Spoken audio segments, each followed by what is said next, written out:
স্বাগতম। আজ আমরা নিয়ে এসেছি ২০২৫ সালের নতুন action thriller cinema 'of the grid'. সভ্যতার বাইরে এই অন্ধকার জগৎ আপনাকে অ্যাকশন, রহস্য এবং টানটান উত্তেজনার এক অনন্য অভিজ্ঞতা দেবে। সিনেমার গভীর দিকগুলো বুঝতে এবং এটির ভেতরের বার্তা আপনাদের সামনে তুলে ধরতে আমি আসি। তো চলুন শুরু করা যাক। গল্প শুরু হয় এক নির্জন জঙ্গলের গভীরে। আমরা পরিচিত হই কোলম্যান জোস ডুমেল এর সাথে।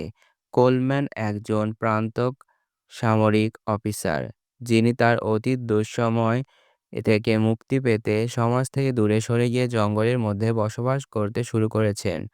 গল্প শুরু হয় কোলম্যানের জোস ডুয়ামেল এর মাধ্যমে। তিনি একজন প্রাক্তন মিলিটারি অফিসার, যিনি নিজের অতীত থেকে পালিয়ে জঙ্গলের মাঝে একাকী জীবন কাটাচ্ছেন। কোলম্যানের নীরব জীবন তাকে শান্তি দিলেও তার মধ্যে চাপা আছে এক অজানা কষ্ট। তাকে দেখানো হয় তার দৈনন্দিন জীবন কাটাতে জঙ্গলে শিকার খুঁজছে এবং জঙ্গলের পরিবেশের সাথে একাত্ম থাকা বোঝায়। তবে দর্শকদের মনে একটা প্রশ্ন জাগে, কেন এই মানুষটি নিজেকে সভ্যতা থেকে দূরে রেখেছে? সিনেমায় দেখতে পাই কোলম্যান আগুন জ্বালাচ্ছে, শিকার করছে এবং তার একাকী জীবনযাপন করছে। তার একাকী জীবন তার অসভ্য এবং বুদ্ধিমত্তার পরিচয় দেয়। কিন্তু দর্শকদের কাছে এটি এক ধাঁধার মতো। সে যে এই জীবন বেছে নিল। কোলম্যান জীবন থেকে পালানো সহজ, কিন্তু নিজের কাছ থেকে পালানো অসম্ভব। কোলম্যানের জীবন শান্ত এবং এক রাতে এক অসহস্র মানুষ জঙ্গলের মধ্যে প্রবেশ করে। তারা গোপনে একটি ক্যাম্প তৈরি করে এবং বিভিন্ন আধুনিক যন্ত্রপাতি সেট আপ করতে শুরু করে। কোলম্যান দূর থেকে তাদের কার্যকলাপ পর্যবেক্ষণ করে। তিনি দেখতে পান যে তারা জঙ্গলের পরিবেশ নষ্ট করার পরিকল্পনা করছে।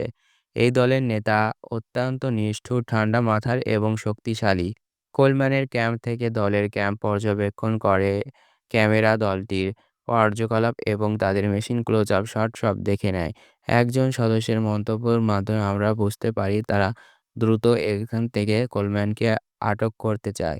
এই অংশে কোলম্যান তার সামরিক প্রশিক্ষণ ব্যবহার করে আক্রমণকারীর বিরুদ্ধে লড়াই শুরু করে। তবে এটি সরাসরি আক্রমণ নয়, বরং একটি বুদ্ধিমত্তার কৌশল। কোলম্যান দলের মেশিন এবং সরঞ্জাম নষ্ট করতে শুরু করে। কোলম্যান তাদের ক্যাম্পে ঢুকে গুরুত্বপূর্ণ নথি এবং তাদের প্রকৃত সবকিছু সম্পর্কে জানতে পারে। তিনি বুঝতে পারেন দলটি এখানে কেবল সম্পদ লুট করতে আসেনি, তারা পুরো পরিবেশকে ধ্বংস করতে এসেছে। দলটি বুঝতে পারে কেউ একজন তাদের কাজ ব্যাহত করছে। তারা কোলম্যানকে খুঁজতে শুরু করে। কোলম্যান তাদের ফাঁদে ফেলে এবং নিজের অবস্থান পরিবর্তন করতে থাকে। এই জঙ্গল আমাদের বাধ্য দিতে পারে, এখানে আমরা চাই তা কোলম্যানের এই জঙ্গলে আমার ঘর, কেউ এখানে ধ্বংস করতে পারবে না। শেষে এক উত্তেজনামূলক দৃশ্যে কোলম্যান একটি মেশিন চালিয়ে সফল হয় এবং দলটির নেতা তাকে ধরার জন্য শক্তিশালী পদক্ষেপ নেয়। গল্পের এক পর্যায়ে দর্শকদের মনে জাগে, কোলম্যান কি সত্যি টিকে থাকতে পারবে? অফ দ্য গ্রিড আমাদের দেখায় বেঁচে থাকার লড়াই এবং প্রকৃতির সঙ্গে মানুষের দ্বন্দ্ব। কোলম্যান কি শেষ পর্যন্ত জঙ্গল এবং নিজের জীবন রক্ষা করতে পারবে? জানতে হলে দেখতে হবে পুরো সিনেমাটি। আমাদের আজকের ব্যাখ্যা এখানেই শেষ। আপনারা যদি আরও এ ধরনের বিশ্লেষণ চান, তাহলে আমাদের চ্যানেল সাবস্ক্রাইব করতে ভুলবেন না।